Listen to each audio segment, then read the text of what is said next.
Hi mga kamukha! Welcome back nga dito sa ating channel at kasama natin ito. Na-miss nyo ba yan? Hello! Pakilala ka. Iku! Ayan.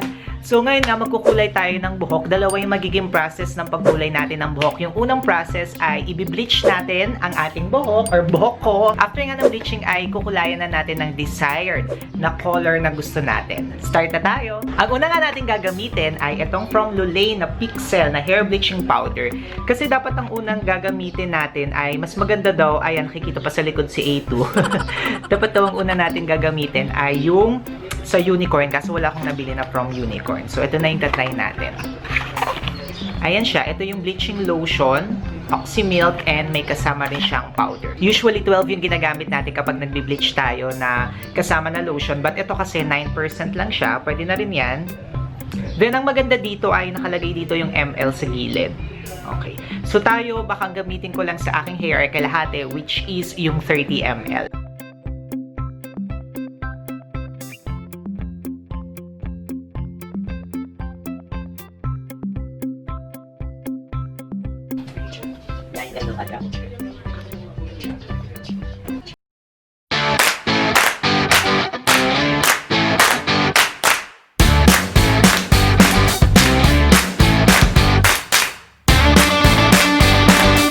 After 30 minutes nga, ito na yung kinalabasan ng hair ko. Ayan. So, ayan, kung nakikita nyo, medyo bland na siya.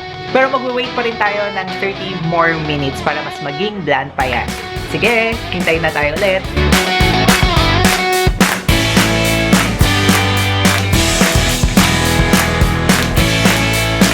Ito na nga yung pinaka-result ng pag-bleach natin. Kung mapapansin nyo, na-bleach naman yung hair ko. Pero may mga parts na hindi rin na-bleach, pero okay lang yan. I recommend, maganda tong sa Lolaine Pixxel. Ngayon naman ay magpo-color na tayo ng pinaka-gusto natin na kulay sa ating hair. Ang gagamitin ko ay sikat na sikat din to ngayon, yung MCAS na semi-permanent hair color at vegan din siya. Pakita ko sa inyo.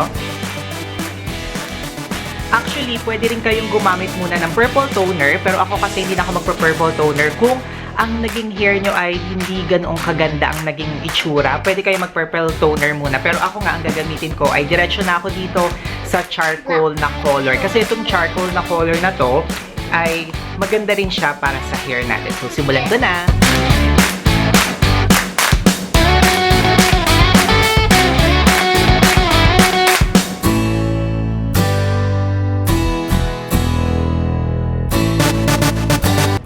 Dito, aside from vegan siya, ang bango ng amoy. Ang bango. Wala ko na. Ang bango. Parang bubble gum yung amoy niya, yung smell niya. At saka parang nagkaka-charcoal agad. Sabi ni Miss Jeng, si Miss Jeng kasi yung nag-recommend sa akin ito. Hello Miss Jeng, ay manood ako ng mga videos. Ayan, siya yung may alam nito eh. Manood ako ng mga videos pero hindi na ako nanood. Kasi medyo marunong na rin naman akong magkulay at nagkukulay ako before. Ayan, alam niyo naman ako, medyo tinatamad manood ng mga videos kaya diretso na tayo sa pagkukulay.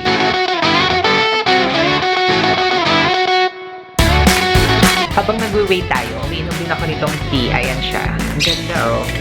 Magre-review din ako nito. Ayan. Bago kong bili, i-review din natin yan.